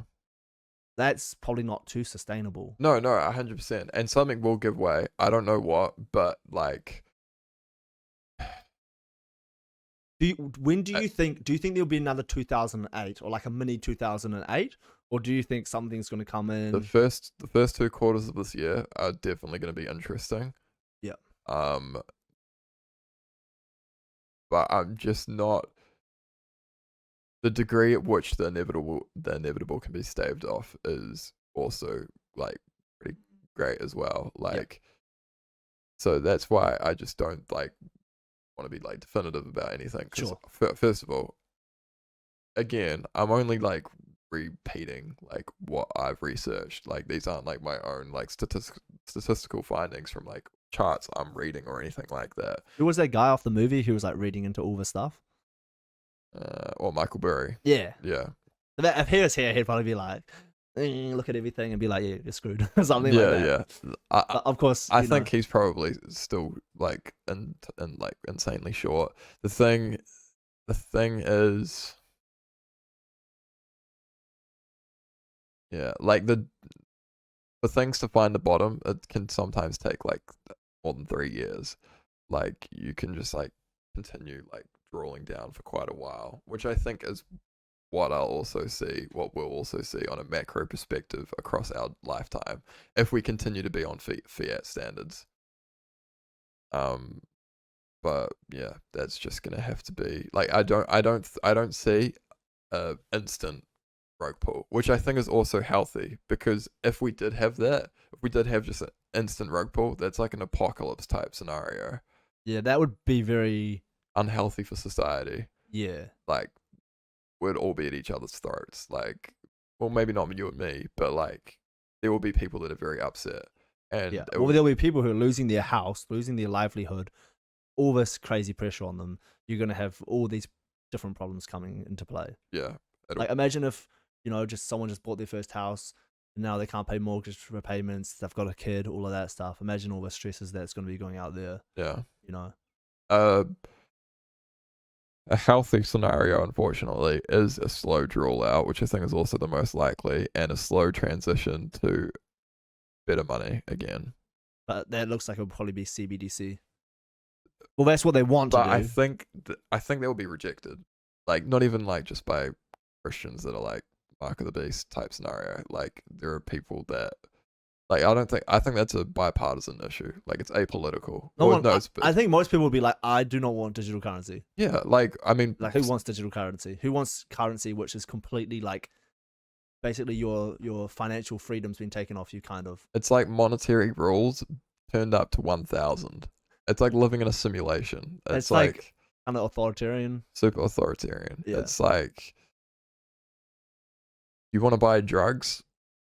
Well, hopefully your government allows it, because you're going to be trading like. Are you talking about pharmaceutical drugs? No, I'm like talking like, so I'm like bringing this issue to like different parties. So I'm like bringing different examples. Yeah. If you wanted to buy weed from old mate down the road that grows it, like you better hope that your government allows it, because if you've only got CBDCs, you're going to have to be giving something else of value to the person to exactly give. And God forbid what he asks for value is something that you're willing to give. Sheesh. So yeah, haram. Yeah, essentially. Haram. But even just like simple things like, wanting to buy, like super philosophical, not philosophical, but like theoretical. Maybe your government only wants you buying groceries from an actual grocery store instead of like buying peer to peer from your neighbor, and like they can control where your money is spent. Yeah, and there's no financial freedom. There's just there's way more potential for less financial freedom. And control, like these rules are dictatorship type are possible to. Communism-ish vibes. Yeah. All these rules would be possible to enact on people with something like a CBDC, because it's essentially like there's no cash. Like cash is like untraceable. You know, like that's Yeah. it's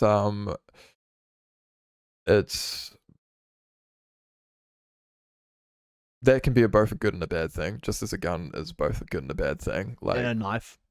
but that doesn't inherently mean that those things are evil. Like, Yeah. that's Because it's an autonomy thing rather than you can't. A knife can be used for good or bad. I can kill someone with my bare hands, Exactly. Or you could build a house but that's something that's to shelter someone. Exactly. Both of those things are physically possible. Yes. I'm not inherently evil. The actions themselves are inherently evil. Yes. So, back to what my whole point is. Evolution of money is something to consider, and it is in my mind it is imperative that you pay attention to what could be a future money. It's imperative to consider what makes good money, what doesn't make good money, and you know, a couple of these possibilities are going back to gold. And in my mind, this is like the roll credits moment. Like, but yeah, I mean, Bitcoin is pretty awesome in my opinion. Okay, now you got to hit the Bitcoin because we've literally been waiting a while to get to the Bitcoin part, which is probably the most important part of this whole. Well, not I wouldn't say it's the most important part, but I say it's definitely quite a fundamental part because it's something which has which is something that is important to you and a big thing to you. It's gripped me. Like, it's like you've got to like your emotion. You're not emotionally invested because by saying that it's almost like Bitcoin. It's almost like saying you're like not thinking properly, but you've like from the education you've done. Bitcoin could fail. Yes. Bitcoin could fail, but I mean, anything could fail. Like, from that, like, I mean, not to be like too dramatic, but like, you know, these microphones could fail. Like, I mean, they could. I mean, they have before. Or the audio system, something's gone wrong before. Yeah. Anything can fail. But there are things that are more solid than others. Gold as a financial tool has looked to be more solid than fiat as a financial tool. Well, it's been used historically for thousands of years. Yeah. Yeah. And another thing to point out, like, just quickly, is that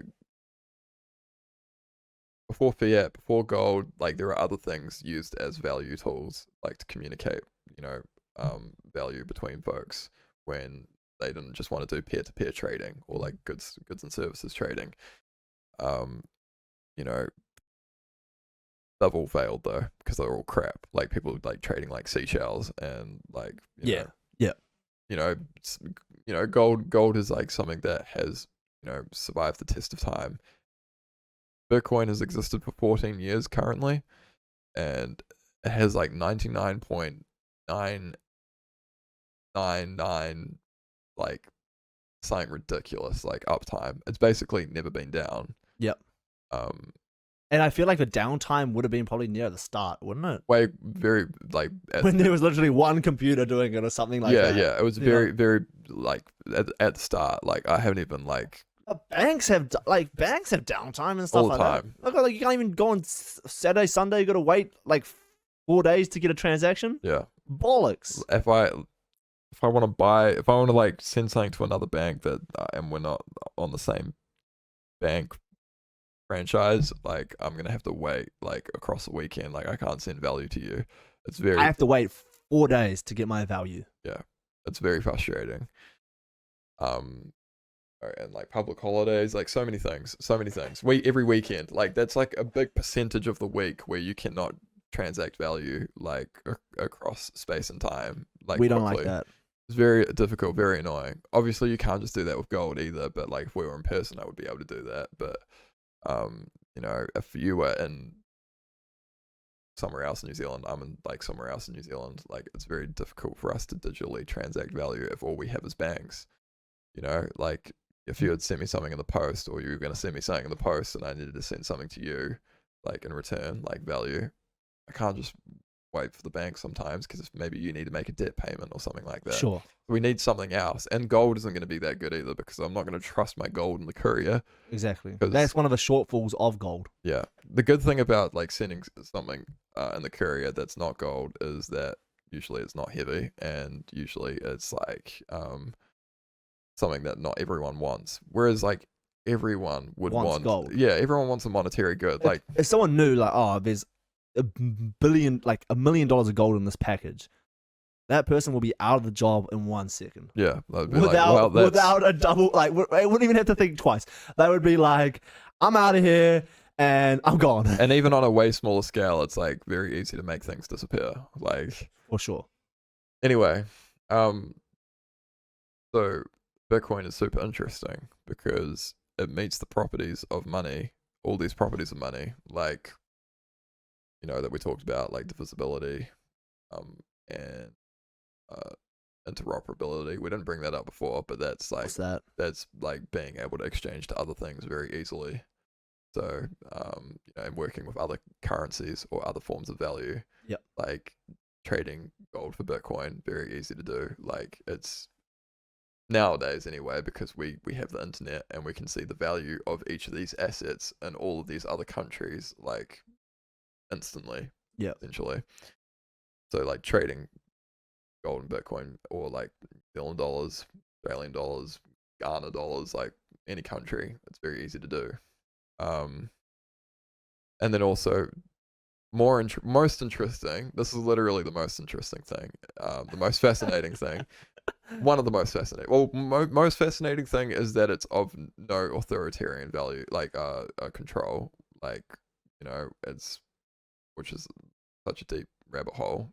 Are you saying it's decentralized? Decentralized, which means but that not to buzzword it. You go. Well, like decentralized insofar as they can't print more. No one has control of it. It's more like, as you said before, it's a protocol rather than a product. Yeah, exactly. Great point. So if I wanted to change Bitcoin, it would be insanely difficult. Like I would need so much capital to change Bitcoin. Well, first of all, no one would run like, but to get technical, like if I want to change Bitcoin, I would have to like copy the code of Bitcoin and make my changes in the code, and then I'd present it to everyone else, and I'd say like, this is why I want to change Bitcoin. And like every person has done this that has like paid attention to Bitcoin.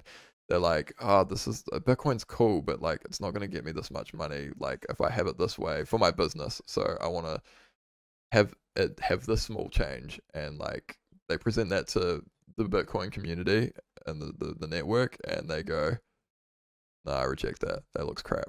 Like, and that person goes like, well, I guess that's that. Like they can't change Bitcoin itself unless everyone on the network, like a major percentage, Majority, yeah. Yeah, majority. Well, it's not even like 51%. Like 51% attacks are more about like changing individual transactions, which is like in itself impossible at this rate. But getting everyone to agree to change like the code of Bitcoin itself is like a whole nother thing, because that means that you have to get everyone to run that individual program individually. It's like nigh on impossible, because these things basically like run like analog to, you know, it's very difficult. It's insanely difficult.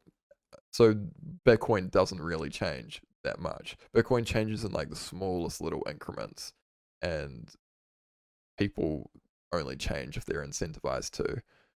Most of the incentivization comes from Bitcoin not changing, because it's already kind of at this like perfect little, like everything, like it's got like the perfect stats, making a Skyrim character, and it's kind of just got all these perfect like stats for everything. Yeah, very balanced, like good for everything. Very like, and that's only because all the participants agree on this build. Yeah, it's not like the New Zealand government can come in and say, this build doesn't really suit my needs right now because we need to pay this thing for the country. The country's good. They can't do that, like, because the network likely doesn't agree that it's good for everyone. It's literally a democracy, like in the sense that everything is like accounted for. Like there are people that are going to disagree with this decision, but majority wins. And it always should be the majority, Yeah, right? yeah. And another thing is that you aren't forced to use Bitcoin. Like it's just a protocol designed by one person, allegedly anonymous, just designed by one person, and they're just like started it, and it's like opt in if you want. You don't have to. You don't have to use it. Like it's if you believe it will make your life useful in some way, you can participate. If you don't want to, you don't have to. You don't have to pay taxes to the Bitcoin network. Like Well, it's small fees, but that's not taxes. That's them getting the people mining getting paid, right? yeah, yeah. So it's But not. that and like transactional fees, but even those are set by the miners themselves. Like that's you don't have to participate if you don't want to. Is that a Essentially, bandwidth thing? Is it like a band? Is bandwidth the thing with like Bitcoin? no. What's it called? Like when like sometimes the network gets busy, so you have to pay high fees and stuff. Is that a thing? Difficulty adjustment. Okay. And yeah, like hash rate goes up. So Oh, that's so hash rate. Is it a hash rate thing? yeah, Okay, so that's what I not bandwidth. Hash rate is what I was thinking about. yeah. So if yeah, so there's like But we won't get into the rabbit hole. But Yeah. basically, it's good, and you don't have to opt in. But if you opt in, you're part of a system which is decentralized. yeah, You've got autonomy, and it's a democracy, yeah, and that's more or less kind of ideally what money should be, yeah. rather than And you can take custody of it. It's not at the true. it's not at the will of your government or someone else's government coming to your government, like changing rules or policies. It's like if you believe Bitcoin is valuable, if the world believes Bitcoin is valuable, then it shall be. Like there is no inflating the supply. Like So it's got finite supply as well. yeah, 21 million finite supply. And have they all Fixed been cap. have they all been mined out, or are they still getting mined out now? 19.1 or 2 million currently mined. There's like 2 mil left. Yeah. Cool. Sheesh. So it sounds like Bitcoin's cool. There are obviously alternatives, and there are different altcoins. I know you believe in Bitcoin, obviously, because it's kind of like the OG thing and it's worked historically. What's your thoughts on all these other coins, quickly, including Ethereum? I was kind of in this like very strict mindset where I was like Bitcoin only, which I still believe on a personal perspective because everything else I've researched, I don't see how they fix the problem of money like Bitcoin does, which I think is one of the biggest problems. I don't think that Bitcoin fixes all of our problems entirely. I just think that it's a good tool to help with some of the problems that we do have. When I look at other coins, I just don't see that they help in the same way. I don't see how, you know, how Ethereum and like these other coins, like, and the products that they produce, I don't see how. Utility. There's not much utility in it. Yeah, like people argue that the utility is that they can attach like ownership, digital ownership, and digital tokens for ownership over other products and like being able to store things on the blockchain. I think a lot of these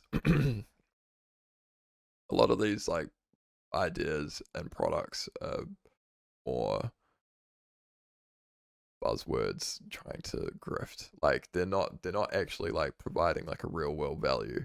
But I'm not going to rule it out completely. I was on this like complete rule out thing, but the thing is I could be wrong. Mm. This is just what my research has led to. And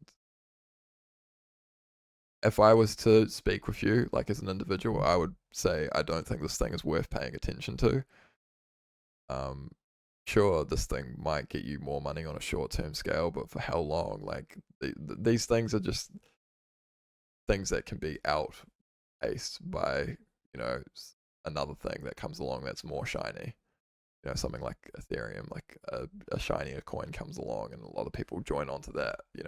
I think for the most part, people join these other coins because they're wanting to make money rather than like change world. Whereas like people in Bitcoin, like I've bought Bitcoin because I want to make money, of course. Like I've got into it like what I believe to be relatively early. I could be wrong. As I said, we'll speak in decades. 2023 here. Yeah. Yeah. But 14 years in, eh? yeah. Okay.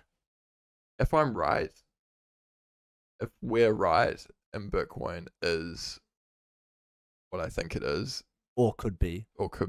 and countries in Africa adopt this, and countries in South America adopt this, that will provide them more sovereignty than they've had in our whole lifetimes. And that would be an amazing thing to see what that happens on a global scale, like on a macro global scale, how that could change the world. Like, it would be interesting to, at the very least, to see a world run on a fixed supply, or at least on like going back to one-to-one asset backing. It would be interesting to go back to gold standard. And that's basically kind of what Bitcoin does. Yeah. Instead of it going back to the gold standard, it's going back to like finite supply.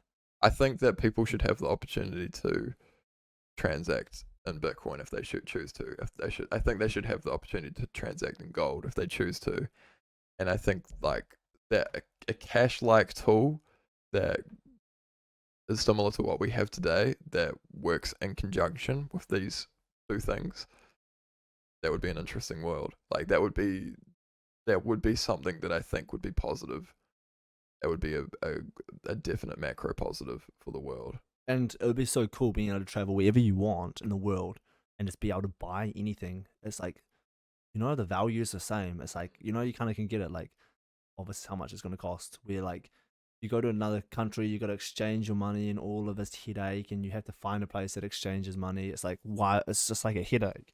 Where, like, with Bitcoin, you could just go to a place, boom, scan something, you're done.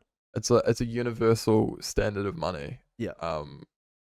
And as same as gold, kind of. Yeah, exactly. But it's not like some Mark of the Beast type scenario, one world currency, conspiracy. Like, yeah, it's literally just code that exists, open source. You can go through line by line and understand how this works. There is plenty of education out there. I'm currently going through this book called Mastering Bitcoin, which is written by this early educator called Andreas M. Antonopoulos, who pretty much created this book so that coders could like look at how Bitcoin works to then learn how they could create products that would work in conjunction with it. So I'm trying to learn right now how Bitcoin works. Like I want to be able to verify line by line like how Bitcoin actually works, and that is a massive undertaking, but it's super fascinating. And I've never paid attention to something like this at this level before, but I think it's worth paying attention to or allocating some attention to, because if it ends up being that it will save people their time in the future, like that's invaluable. Let's be 1000. When you work and you get money, how much study are you doing to choose where that money is going, right? How much study do you do and learn to be before you go to Subway and buy a sub? You just buy it. You're not actually thinking where your money's going. What you're doing is you're like, okay, my money's going to be going in this place. I need to learn as much as possible to see if this is the best place to invest my money. A lot of people don't think about where their money goes. They just spend it. They're like, oh, I'll save a little bit, whatever. Where like what you're doing, you're actually educating yourself, and people should be educating themselves where they put their money, right? Or else you'll just be like, oh, I like these headphones are $500. I'll buy them headphones. And it's like, I myself have spent so much money on all this stuff. I can just look around the room and be like, wow, I spent all this money where these things are just losing value. You buy a TV, you buy it for $3,000. In 5 or 10 years, it's worth $300. It literally has just gone down 90%. You have $3,000. You invest it into like S&P 500, and then in 5 years, it's worth let's just say 5.5, hypothetically, right? And you're getting paid dividend on top of that. It's like, these are the decisions which make, this is how people get wealthy, and this is how people stay poor and broke, kind of. Getting back to Bitcoin, you talked about you can have custody over your Bitcoin. Now, I have personally fell victim to the was it BlockFi? Yeah. So I only had like $300-400. Who cares? Right, I had money in it, and basically, if it's not your Coins, not your keys, not your coins. not your keys, not your crypto, bro. So if you're going to store crypto, you've got wallets and you've got cold storage. From basically the education we've all done, cold storage is the best way to hold your crypto because it's basically held offline. It's generating your keys and storing your keys offline, which is the only way. Only move your coins if you have the keys. If the keys haven't gone online, no one can move those coins. And if your keys are in a secure place, the only way that those coins are gonna be moved is if that secure place is discovered. So if that's only privy to you, then no one else is gonna be able to move that. Yep. So if you're gonna buy crypto and you're serious, get a cold wallet. Yeah. Like a ledger or something. Most definitely. Before you ever do any of this, though, you should do your own research. Yeah. And this is not financial advice at all. This is just mere conversation. Yeah. And in the same vein, you should also ignore this completely. Like, if you've already come to your own conclusion, I would ask you to humble yourself and just learn. Ask questions. Figure out why you actually disagree with us. Or, like, figure out why you think that Bitcoin is useless or valueless or something not worth paying attention to. Ask yourself, or no, ask others those questions. Like, find out why, and then ask the questions that you need to ask to make sure that you're 100% right. I'm still asking questions every day, like, to bring it back to a good point. No one knows everything. For sure. And it's good to just consider all scenarios. You don't want to be the person that is 100% certain about something and then be wrong, because that leads to devastating consequences. And you look like a fool as well. Yeah. Like, I think one of the best things you can learn in life, and which I'm still learning, is even if you disagree with someone, you want to have like a actual reason to disagree with someone, and you want to have like objective reasons, because it's so easy to be based off impulse and emotions, which is a big thing females do as a whole, but also men. If you disagree with something and you don't have like a legit reason, or you don't have any objective evidence, or you don't have like a foundation for why you disagree with something, you first off kind of look like you're low IQ and you're arrogant and you're ignorant, because you're basically merely saying, I disagree with you because I feel like it. You don't actually have a reason or a valid argument.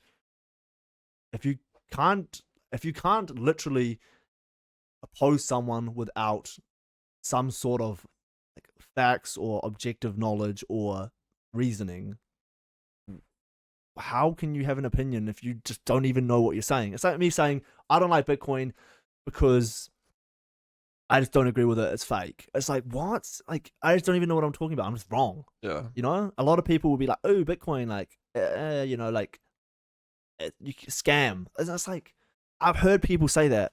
And I remember some lady when I was doing some study say, oh yeah, Bitcoin, no, it's a scam. Like, people use that to do illegal stuff. And I'm like, are you that low IQ? Like, okay, cool. You've done your study. You've got like a master's. I don't know.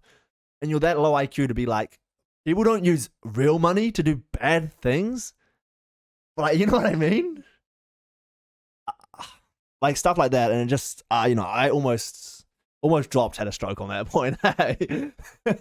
Yeah. Well, I mean, that's just a sign of success, because basically every communication tool of value has been used for crime. That just means that it's kind of working. That is what it is. Like, if you want like a money that is private in some ways to protect you, unfortunately it's probably also going to be exploited for that reason. But this is why we have criminal justice systems. This is why we have cops. Like, and a lot of these things eventually come to the light, without the need for, surveillance tools like that, track every single purchase that you've ever done and timestamp Literally, it with yeah. an IP address, and Yeesh. like to that level. Like, That's but kind of crazy. the funny thing is that Bitcoin is relatively traceable anyway. With the open ledger, eh? Yeah. Yeah. So like it almost makes it easier for criminals to be captured. What it does do though is that it prevents a whole lot of other bad things, like a lot of other controllable items Like from people occurring. can't freeze your bank account. Yeah, Like what happened in Canada with like the truckers and stuff, where they're freezing bank accounts and stuff, losing their autonomy over their bank account. What? yeah. And I mean, another point is that you might not agree with like the politics of the Canadian truckers, but just the fact that is Politics aside, I'm not even like politics aside, just the idea that someone Yeah. can freeze someone's bank account. I mean, one day it's their politics and the next day it's yours. Like someone else is in power that has politics that you disagree with, and then they're freezing your bank account because you were doing a protest that they didn't agree with. Just the fact that those things are possible are by nature the bad part. I remember someone, I don't know if it was Robert Kiyosaki or someone, maybe it was the guy who was mentoring him back when he was a kid, but they said, don't predict, be prepared. It's so easy, like be prepared for if something's going to happen. Like I was watching a podcast with like Robert Kiyosaki and two other people who are very wealthy and well off, like billionaires from the sounds of it, and they literally said it's like a 10-80-10 principle. 10% in like gold, like things like that, or to that extent. Gold, 10%, 80% in assets, and then 10% in speculative things like, let's say, Bitcoin. I think, who knows, Bitcoin in the future might get put down to more like, it could become like gold. Who knows? But the 10-80-10 principle is like, at least you've got bare bones, you've got gold, right? And if you also think about Bitcoin, it's kind of like the same thing. It's, you have custody over it. So kind of like the same idea. I mean, 80% is like investing in assets, stuff that's actually making you money, passive income, like owning, let's say, houses or assets insofar as stocks. And then 10% is like speculative, like this is like a, what's it called? A small thing which can blow up. Like some type of stock, penny stock type of stuff, whatever. But never like invest like all your money in something risky, because that's gonna, that could end pretty bad. Yeah. So that's what I like. Don't predict, be prepared. Yeah. Like say something happened in the next year, everything fell apart. It's like, how could you use transactions? How could you do a transaction? It's like, okay, if your bank account's frozen, your stocks are frozen, how do you have tangible money? Can you use tangible money? Like, then it goes back to gold, or it is something like Bitcoin. If I want to send $1 million of Bitcoin overseas, I can do it in like a second and it's done. If I want to do $1 million overseas to some poor third world country, chuck it to another bank, do you know how hard that is? It's like paperwork to Africa. It's super hard. It's a headache and whatever. That's why Bitcoin is amazing, because you can just go like this, boom, across another country, world, whatever. They've got the money. Done. Yeah. No, 100%. Okay. What else do we have to talk about? I think that's basically it. Yeah. I mean, what's your leaving note? My leaving note is that Wisdom. Like, it is very hard to pack value into such a short podcast. Like, I mean, like, because you could talk about this for like a week, 2 weeks. There's so much conversation that can be. There's so many rabbit holes we could jump into. Yeah. Which we could just jump into one rabbit hole, which could be 2 hours, piece of cake. Yeah. If you know someone that knows about Bitcoin, or like is interested in Bitcoin, has paid attention to it for a long time, ask them questions. You need to like ask questions to learn. I would also encourage you to spend a good amount of time just learning about it, like, or just learning about your existing financial system. If you learn about your existing financial system to a really good degree and come away with like, there's nothing wrong with it, probably need to do more research, but like, at least you've done it. At least you did some. Research what is money, and when you start researching into everything, you're gonna find out that money is basically, insofar, as it literally gets printed, it doesn't actually have value. Mm. Like it has value, but it's arbitrary. What's how do you say it? Arbitrary. It's arbitrary. Yeah. Arbitrary value because it's like it's got value because I says it does. I say it does. Look, you got a $20 note. You cut it in half. It's worthless now, right? It's gone. All the value is gone. Boom. You have gold. You cut it in half. Value's still there. Yeah. You have Bitcoin. You can't cut it in half. You light a note on fire. It's gone. You trade this material and you say like, say the world falls upside down. You got a $20 note. It's now worth nothing. Who cares? It's arbitrary. You need the note. You need to change that for something of value. Because when stuff hits the fan and money's worth nothing, let's say, God forbid, but anything's possible. I can be like, well, these headphones are still worth money, and you can we can swap or something. But money itself, because the value is arbitrary, meaning that it can just change and they can print and add money to the supply, you kind of want to actually have assets where, say, they take away all your money and all that stuff, you still have value. You don't want your value to depend on, let's say, the government, because the government can shaft you big time.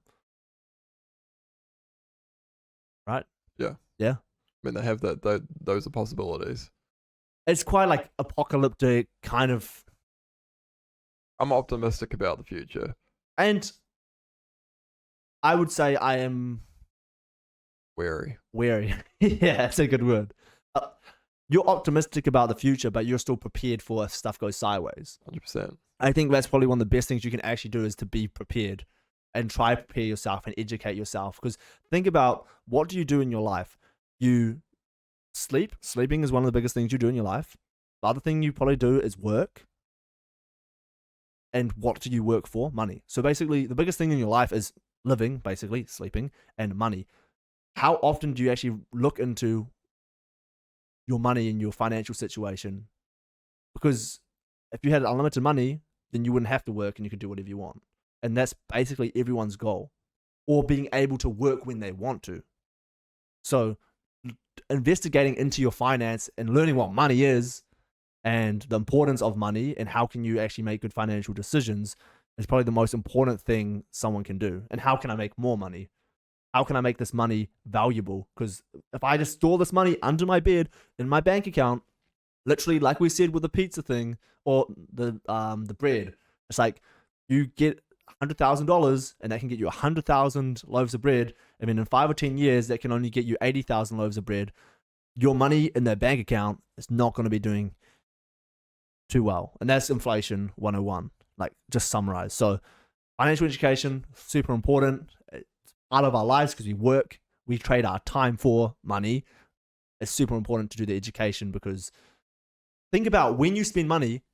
This is what I know, Andrew Tate, whatever, but he said, think about when you spend money, like why did you spend money there? Why there? What? And when you start thinking about this, you'll start to find ways to create money because you'll see where you're spending it. You can find holes in the market why am I going to this place? Is it because there's a cute girl, so I'll go there? Or am I going to this place because they provide a good like product over another product? What are they lacking? So, as in my opinion, education is super important. And James obviously has found that out because he's gone down the Bitcoin rabbit hole. But the reason he went down that rabbit hole is because he had to educate himself on the whole financial system and understand how it works. So do your own education. And who knows, Bitcoin could be for you. It's not financial advice, but it's something that you could look into and make a choice in the future if that's something you want to invest into and to diversify your portfolio. I'll finish with you, James, and you go hard and we'll end it there. Best favor you can do yourself is just to pay attention. Just pay attention at the world around you. To like echo what Caleb was saying, your money is literally a representation of your time that you have spent. And you want that you want your time to be valuable. You want your money to be valuable. So because you're going to spend it again, and your time is one of the most valuable things ever. So you really hope to hold or maintain value at the very least. So regardless like of what conclusion you come to, just spend time educating yourself. ask questions to those that, ask questions to yourself and then do your own research and like spend time having these conversations with people because it's definitely worth it. Um, you know, I would say just turn off autopilot is the best thing that you could do and just, The slave mind, yeah, well, kind of like just doing what I've been told to do, but I don't know if that person had the right intention. yeah, E.g., how the government's taught you through school. They don't talk about financial education really. You've been autopiloted in this direction of literally low key being like a modern day slave in a way, if you Yeah. think about it. yeah. So just ask questions and just research, and nothing bad can come of that. So that would be my final piece of advice. Like just you know, and if you know me, ask me questions. Especially ask me questions about Bitcoin. Tell me why I'm wrong, and I would love to provide you an answer on why I'm not. But also I could be like, But there's. you're open to learn. Oh yeah, And 100%. you're open to have that conversation. A lot of people aren't open to have that conversation because their beliefs are a projection of someone else's, but they don't actually know like the foundation and the core of their belief. Yeah. It's just that espousing someone else's doctrine without the actual education that they need to like validate a point. Yeah. I mean, it's like, why do you have a point if you don't actually know why you have that point?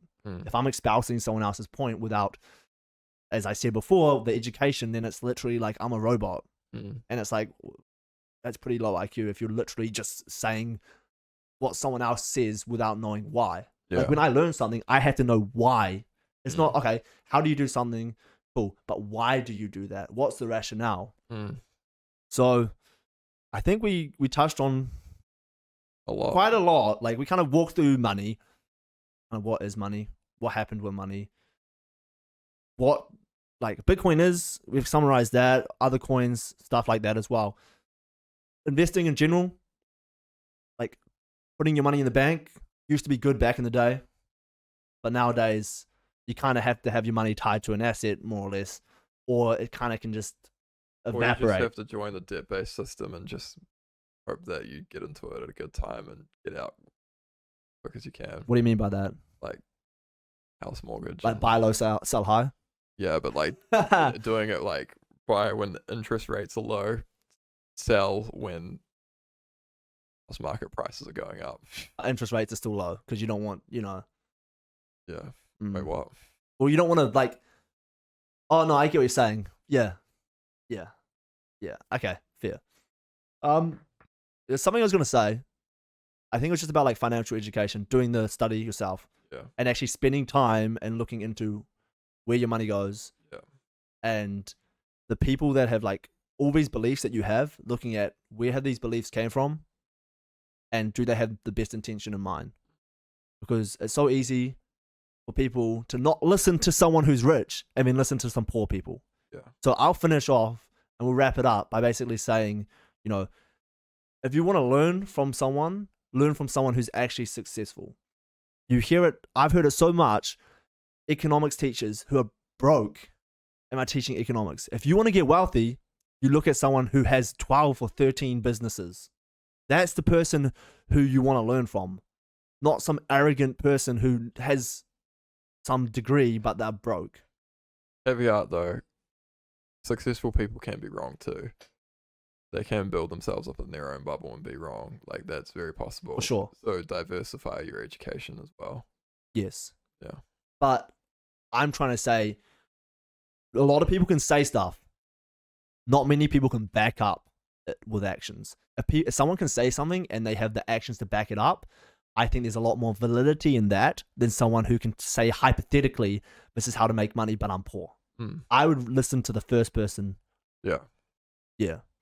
Anyway, well, that was good. Yeah. We didn't talk about any girls or anything like that. So I think it was quite a good conversation. What do you think? Yeah. Well, hopefully hopefully one person listens to it and they're like, oh, well, I didn't think about that. Yeah. And they have been provoked to kind of explore their finances. Go down their own rabbit hole. Who knows what the other side brings you to, or but yeah, I just you know, hopefully there was some good ideas that onto you to research and yeah. And I think one of the main things is hopefully someone's watched this and they learn something. Like, probably might not have known about the gold standard or how inflation works. Hopefully there's something which has kind of made them think, oh, inflation, what is that? And they do some research and then they kind of figure out, oh, my money is low-key evaporating. Yeah. You know? Yeah. Anyway, that's it. We'll wrap it up there. Thanks for coming on, James. Appreciate it. You are the man. This is my Bitcoin man. Like, subscribe, whatever. If you made it this far, like, holler out. Anyway, we're off and you're going to go drive back down, eh? Yeah. And I'm going to shovel some stones. Oh, you can't see it. There we go. Let's go.